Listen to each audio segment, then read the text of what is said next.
Trump, duhet të menjanojmë armët nukleare. SBA, Kina e Rusia mundësi që të shkatrojnë 150 herë botën.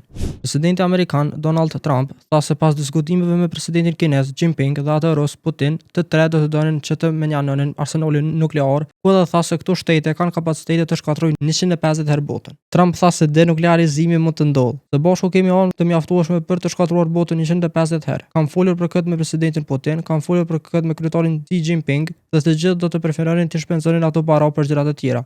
Mendoj se denuklearizimi mund të ndodhë, tha presidenti SBA-ve gjatë një takimi me liderët e Azisë Qendrore në Shtëpinë e Bardhë. Tutje, i njëjti shtoi se eliminimi i tyre do të ulte tensionet globale dhe të përmirësonte sigurinë ndërkombëtare. Më herët, Trump kishte udhëzuar që SBA të kryenin testë bërthamore në kushte të barabarta me vendet e tjera që kanë programe të ngjashme, duke nënvizuar nevojën për ruajtjen e kapacitetit mbrojtës të SBA-ve. Trump bëri me dije po ashtu se kishte ndodhur një progres i konsiderueshëm drejt një zgjidhjeje të luftës në Ukrainë, ku bëri me dije se diplomacia dhe përpjekjet ndërkombëtare po japin rezultate.